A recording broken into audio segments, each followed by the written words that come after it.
Welcome back. Let's read Spinderella by Julia Donaldson, illustrated by Sebastien Braun.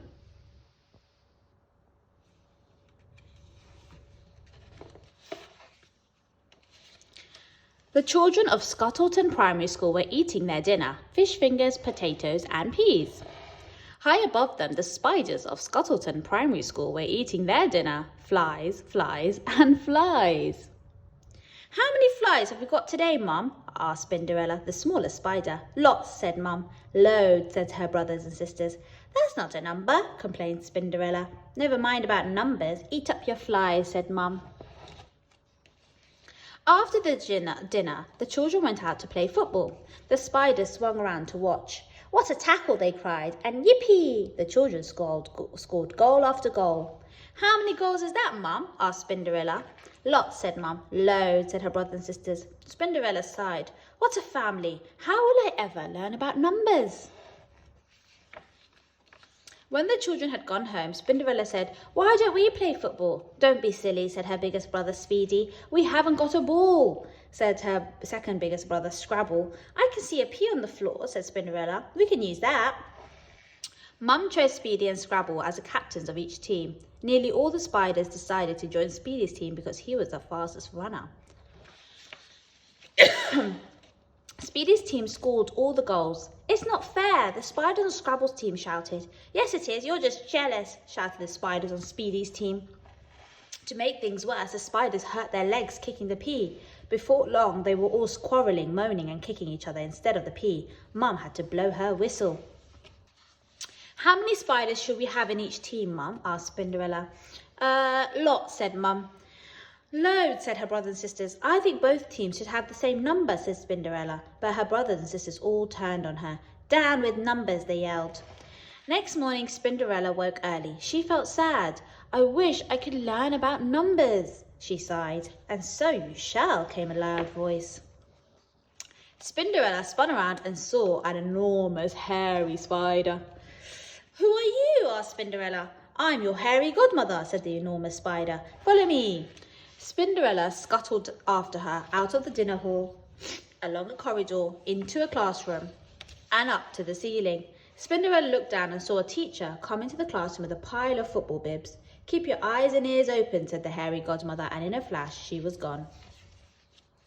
"Now, I want you to count yourselves," said the teacher. "There should be 20 of you, but let's check." Then came the most wonderful sound. The children took turns to shout out a number. Spinderella swung joyfully backwards and forwards in time to the counting. 1, 2, 3, 4, 5, 6, 7, 8, 9, 10, 11, 12, 13, 14, 15, 16, 17, 18, 19, 20. The teacher gave out the football bibs. "Put them on and find the others with the same colour," she said. Soon there were 2 groups of children. "How many in each team?" asked the teacher. The children counted again. 10 red, said a girl in red. 10 blue, said a boy in blue. "The same number," shouted Spinderella. She was so excited that she let go of her thread. "Look, a spider! Squash it!" screamed someone.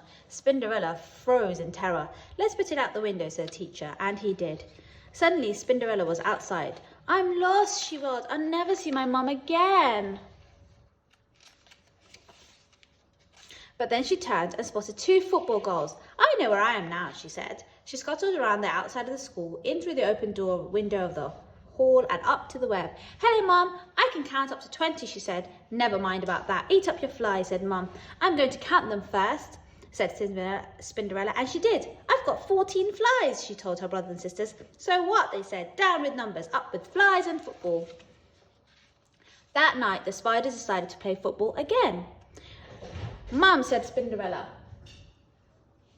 "I've been counting. There are 10 of us, so we need 5 spiders on each side." Some of the spiders muttered, "Down with numbers," but Mum shut them up.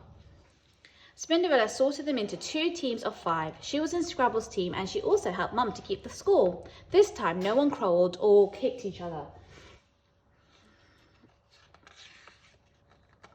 And at half-time, each team had scored 3 goals. But still the spiders kept hurting their spindly legs, kicking the pea. "I wish we had some football boots," said Spinderella. "And so you shall," came a voice. It was the hairy godmother. "How many boots do you each need?" she asked. "Lots," said Mum. "Loads," said Spinderella's brothers and sisters. "That's not good enough," said the hairy godmother. "I need to have a number." 8, shouted Spinderella. "We've each got 8 legs, so we each need 8 boots." Done, said the hairy godmother. There was a flash, and there on the floor were 10 little piles of boots. Each pile had 8 boots in it. The spiders put them on and laced them up. Then they had a wonderful second half. They scored goal after goal. The hairy godmother clapped and clapped. With only a minute left to go, each team had scored 8 goals. It's going to be a draw, muttered Spinderella. But then, just then, the ball came her way and she gave it an almighty kick. And Spinderella had scored the winning goal. All the spiders ran up to her. They picked her up and all together they cheered. Up with Spinderella, up with numbers. The end.